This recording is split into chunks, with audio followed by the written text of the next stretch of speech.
په اوس زمانه کې خلک په پخواني رواجو باندې باور کوي او مني یې. که څه هم نړۍ ډېره مخته تللې ده خو بیا هم داسې خلک شته چې په پخواني رواجو باندې باور کوي او مني یې. دوستانو د نن په ویډیو کې به زه تاسو د بیلابیلو ملکو د رواجو په اړه خبر کم. نو هیله کوم دوستانو چینل سبسکرایب کړئ او د عجایب معلومات تر پایه وګورئ. په اندونیزیا کې که چیرې د سه شنبې په ورځ کوچنی پیدا سو نو هغه ته بدبخته ویل کیږي او د هغه څخه ټول خلک په ټولنه کې نفرت کوي او هغه بد ثابتي. په چین کې چې څوک د سهار د خوا تریچه وکړي نو د هغوی داسې رواج دی چې د ملګري به د څخه پور غواړي. او په کوریا کې داسې رواج دی څوک چې د شپې د خوا بد خوب وویني د هغه خوب د تاثیر د ختمول دپاره سهار د کور مخ ته ودرېږي. که چیرې هر څوک اول د کور مخ ته تېرېدی نو دی هغه ته وایي زما خوب یې ستا. او په مالیزیا کې داسې رواج دی که چیرې امیدواره ښځه مړه سي د هغه روح پر ځوانانو هلکانو او نجونو باندې کښېني.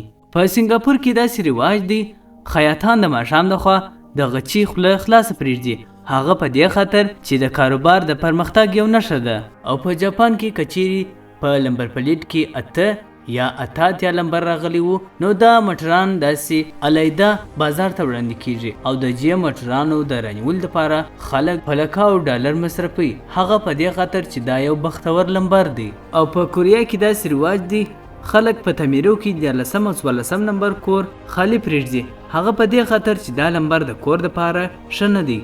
په مالیزیا کې داسې رواج دی که چیرې حامله ښځه یو داسې شي غوښتنه وکړي چې هغه ممکن نه خو دی بیا هم هغه غوښتنه کوشش کوي چې ورپوره کړي هغه په دې خاطر که چیرې دا کوچنی پیدا سو نو پر هغه باندې بد تاثیر کوي.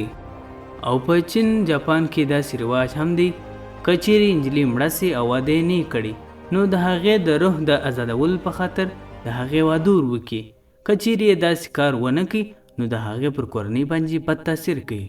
او په هندوستان کې داسې رواج هم دی که چیرې په واده کې د ناوې د موټر مخ ته مړی وسي نو هغه ډېر بختور واده ګڼل کیږي. او په برطانیه کې ځینې خلک داسې هم دي چې د زنګنو د درد لپاره پټاټا په جیب کې واچي چې تر څو پټاټا توره سوې یا وچه سوې نه غورځي.